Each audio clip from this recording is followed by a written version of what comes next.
Bonjour à tous, alors aujourd'hui je vous propose un exercice donc, de géométrie dans l'espace qui va utiliser le produit scalaire et des propriétés du produit scalaire. Et on va rechercher l'ensemble des points M de l'espace tel que M à scalaire MB est égal à 0. Et vous allez voir, ça fait vraiment intervenir des propriétés intéressantes du produit scalaire.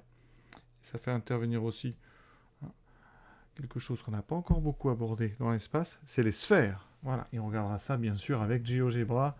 On est parti. Comment va-t-on calculer IA scalaire IB? Alors tout d'abord, petite figure. A, B, I est au milieu. Donc il y a plein de façons de calculer IA scalaire IB. Je vais en choisir une. Par exemple, vous pouvez imaginer que IA scalaire IB, bien comme IB, première chose, IB, c'est égal à moins IA. D'accord? IB et IA sont des vecteurs opposés. Donc IA scalaire IB, c'est donc IA scalaire moins IA. Propriété du produit scalaire, le moins va sortir. Ça fera moins IA scalaire IA qui donne moins IA carré en longueur. D'accord? Conclusion. Comme AB vaut 1, eh bien, IA vaut donc 1 demi. Mon produit scalaire vaut donc moins 1 quart. Alors ça, c'est une méthode. Une autre méthode. Par exemple, avec la formule trigonométrique, ça va me faire IA fois IB fois le cosinus donc de BIA. Et ce cosinus, il vaut moins 1, donc j'ai moins IA fois IB. Et je vous l'ai dit, IA et IB sont égaux. Ils valent tous deux 1 demi, donc il me reste moins 1 quart. Autre explication, hein, les vecteurs IA et IB sont collinaires de sens contraire, donc le produit scalaire, c'est l'opposé du produit des longueurs. Encore une fois, on trouvera moins 1 quart. Sinon, IA, c'est 1 demi, enfin, c'est même moins 1 demi de AB. IB, c'est 1 demi de AB. Donc par linéarité, les coefficients moins 1 demi et 1 demi vont se retrouver devant. J'aurai donc moins 1 quart et j'aurai AB scalaire AB, ce qui s'appelle un carré scalaire. Ça fait moins 1 quart de AB carré. Et ça fait moins 1 quart. Donc quelle que soit donc la méthode, bien sûr, on trouve ce produit scalaire qui est égal à moins 1 quart. Autre méthode, vous pouvez aussi vous placer dans un repère.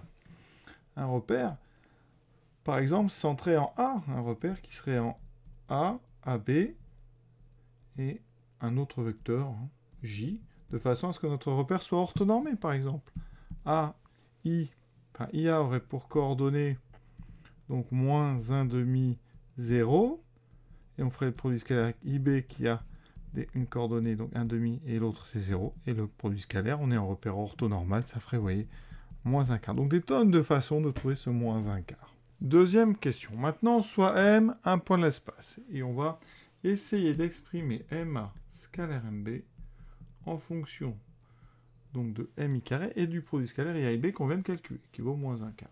Pour ça, on va utiliser la relation vectorielle de Schall avec I. Donc, l'idée, on va utiliser vraiment cet indice. On va donc dire que MA, c'est MI plus IA, vectoriel. D'accord? Scalaire MI plus IB. Et on va maintenant utiliser la distributivité du produit scalaire par rapport à l'addition. Et donc, on fait MI scalaire MI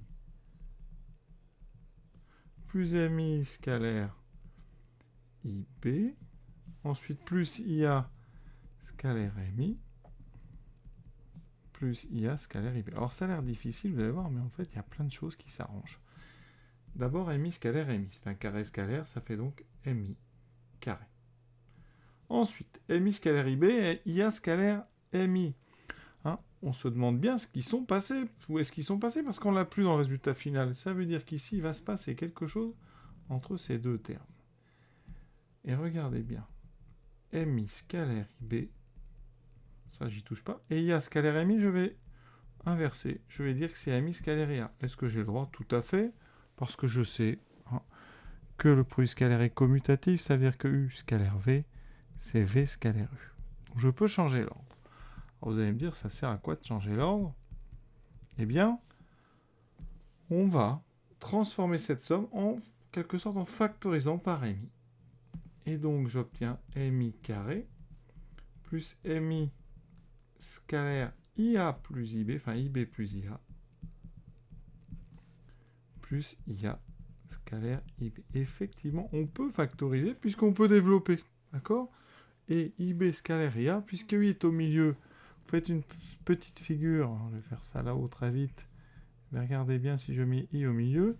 IB plus IA, c'est la somme de deux vecteurs opposés, ça fait le vecteur nul. Donc, au milieu ici, qu'est-ce que j'ai? Eh bien, cette somme, elle vaut le vecteur nul. Donc, ce produit scalaire MI scalaire vecteur nul, il vaut 0. Donc, il me reste uniquement MI carré plus IA scalaire IB. Et je suis arrivé à ce que je voulais démontrer. Donc, CQ FD, ce qu'il fallait démontrer. Troisième question. Quel est l'ensemble des points M tels que M A scalaire MB égale 0? Eh bien, d'après ce qu'on vient de faire, M A scalaire MB égale 0, ça équivaut à MI carré plus IA scalaire IB égale 0. Or, IA scalaire IB, j'ai déjà calculé, ça vaut moins 1 quart. Ça me fait donc MI carré moins 1 quart égale 0. Donc, MI carré est égal à 1 quart.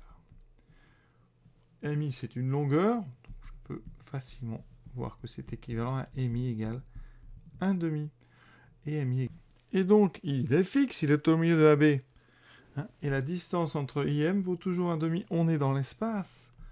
Donc, le point M, il appartient à la sphère. Alors, les sphères, on note ça avec un S majuscule. Sphère de centre I et de rayon 1/2. D'accord, hein? S, par exemple, on va faire oméga R. C'est donc sphère de centre oméga et de rayon R. Et vous voyez qu'ici, l'ensemble des points qui font que ce produit scalaire est nul, c'est une sphère. Et ça, c'est très joli à voir. Et on va regarder tout de suite ça sur GeoGebra.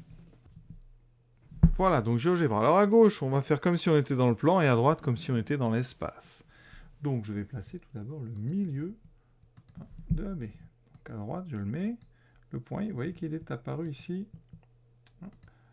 Alors il s'appelle C pour l'instant, je vais le renommer. Nous, on l'appelle I. Voilà. Et je vais tracer la sphère. Donc les sphères ici, vous voyez, je vais dans la partie spatiale. Sphère de centre, donc ici, I. Et de rayon 1/2. Alors rayon 1/2, bah, c'est quoi? Bah, c'est tout simplement la sphère de diamètre AB. Hein, ça, je n'avais pas encore dit, mais vous voyez qu'on le voit tout de suite. Donc là, voici cette sphère. Et qu'est-ce qu'on vient de démontrer? Que quel que soit le point de cette sphère, le produit scalaire M à MB est égal à 0. Alors quand est-ce qu'un produit scalaire égale à 0? Regardons ça. Ça, c'est donc mon point M. Et on va regarder un petit peu de plus près dans l'espace. Et vous allez regarder. M à scalaire MB égale 0, ça veut dire que, puisque les trois points sont différents, vous avez orthogonalité, donc vous avez un angle droit en M. Et regardez ce bel angle droit. Ça veut dire qu'ici, quel que soit votre point M, ce triangle ici que je suis en train de tracer, il est rectangle en M. Et ça se voit très bien. Alors on va un petit peu changer les couleurs. Voilà, donc la sphère, on va la mettre un petit peu moins foncée. Voilà. Et vous voyez ici, hein, on a toujours un angle droit. Et même si je bouge le point M, regardez, si je bouge le point M sur la sphère, vous pouvez remarquer, j'ai toujours un angle droit, quel que soit là où je pose le point. Mon triangle est toujours rectangle. Alors dans le plan, ça c'est une propriété que vous avez peut-être déjà vue. Ici, je vais donc tracer un cercle. Donc ici, centre. On a dit rayon 1/2. On arrive ici, c'est donc le cercle de diamètre AB. Et quel que soit le point que je place ici sur mon cercle, eh bien, quand je trace le triangle, ici, il est toujours rectangle. Ça, c'est une propriété.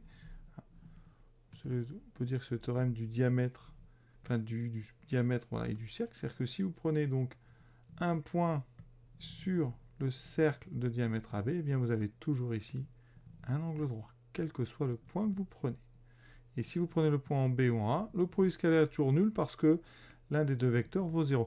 Et vous voyez ce qui est bien dans GeoGebra, c'est que dans l'espace, on voit bien mon cercle est représenté dans le plan. Regardez, dans le plan du sol. vous avez ici, alors je vais effacer la sphère pour vous montrer un petit peu. Voilà. On voit ici sur le plan, mon point. Et bien si je le fais bouger, ouais, on a notre triangle rectangle ici. Et si je refais la sphère, évidemment, je regarde dans la partie espace. Voilà, cet exercice est à présent terminé. Très joli exercice. On est vraiment sur quelque chose ici qu'on peut développer. Il y a pas mal de choses sur ce genre d'équation. Hein. La prochaine, ici, que je vous proposerai, ça sera m scalaire mb égale à une constante. Là, on a fait 0. On a trouvé une sphère, vous voyez, de diamètre AB. Et bien après, on peut s'intéresser à quel est l'ensemble des points m, tel que m scalaire mb égale à k, avec k un nombre réel. Voilà. Je vous souhaite une bonne fin de journée à tous. À très bientôt.